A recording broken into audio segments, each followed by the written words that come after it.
انت عارفه ان انا كنت رائد الفصل ال3 سنين بتوع ثانوي؟ ايه ده، برافو. ايوه اكيد كنت طالب متميز. كنت متميز في كل حاجه، يعني حتى المدرسه ما كنتش بروحها.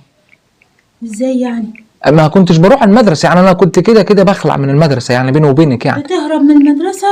يا بنتي في فرق بين الهربان وبين الخلعان. الف ده غير ده يا ماما. أيوة. كنت باخد العجله الصبح اروح المدرسه اركنها، بس اركنها من بره خالص. عارفه فين من بره خالص؟ عشان ابويا لما يعدي من قدام المدرسه يلاقي ايه؟ العجله. يلاقي العجله بتاعتي، يعرف ان انا جوه، يروح ماشي. والله العظيم ابويا صعبان عليا اقسم بالله. حرام عليك. إيه والله العظيم صعب لغايه اللحظه دي اللي بكلمك فيها، صعبان عليا. بس جه في يوم وقفشني ماشي من قدام المدرسه، ولقيت لك ايه يا اختي؟ عم كمال بينادي عليا، خد يا احمد. ايه يا عم كمال، في مصيبه؟ قال لي ابوك فوق في المدرسه. قلت له وجع تقطيني، عم كمال بيعمل ايه؟ ابويا فوق. عم كمال ما العجله سايبها له بره. قال لا ده انا، قال لي انا هطلع اسال على احمد. فضلت اخلع فيه ما قدرتش، رحت طالع له. دخلت لقيت مين قدامي؟ الوكيل ده كان يكره نعامه، ما كانش يطيقني. مشاغب بقى. لا انا ولا مشغب ولا حاجه، انا كنت اصلا رائد الفصل بقول لك 3 سنين. ايوه يعني افهم بس الكلام. دخلت الاستاذ عادل، عم عادل انا مش كده انا في المدرسه يا استاذ عادل النهارده. قال لا يا باشا انت غايب، انت غايب يا باشا، ومكتوب غياب في الدفتر، انت مش معانا النهارده، انت كنت فين يا عم احمد؟ وقاعد يعمل لي صوره بقى قدام ابويا. جيت ابعلق له كده عايز، بس مش قادر، الاستاذ ليه هيبته برضه. ايوه ما انا برضه معلش يعني. أيوة. جيت قلت له بص يا استاذ عادل، انا هنا من الصبح وفي التربيه الفنيه، ولا كنت في تربيه فنيه ولا بتاع، انا كنت قاعد على الكورنيش اساسا. وابويا يبص له ويبحلق كده. طبعا فضلت وراهم ان انا اثبت ان انا كنت موجود. قلت يا ابويا خلي بالك انا موجود من الصبح، ما تسمعش كلام حد. مفيش ايام بتحضرها خالص في المدرسه؟ مين اللي قال لك كده؟ بحضر بس بقعد في اخر تخته ورا. عشان بقى؟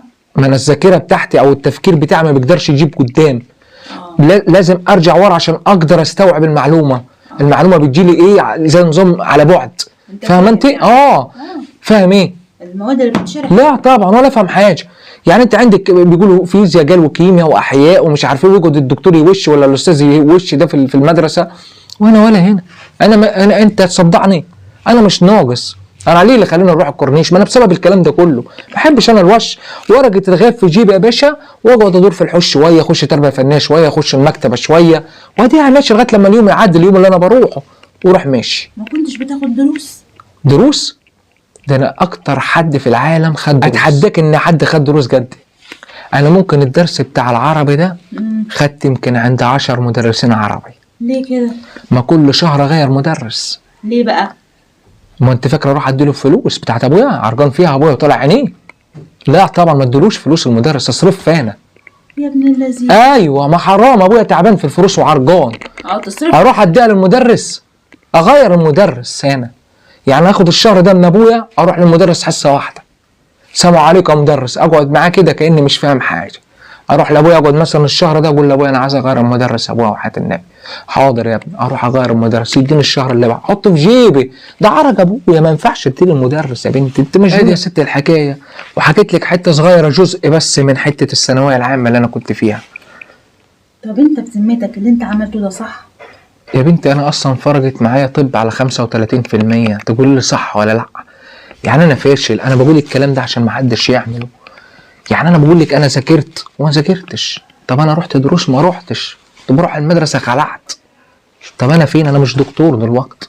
فانا بنصح يا اخوانا اللي عمل الحاجات دي ما يعملهاش تاني. يا ريت.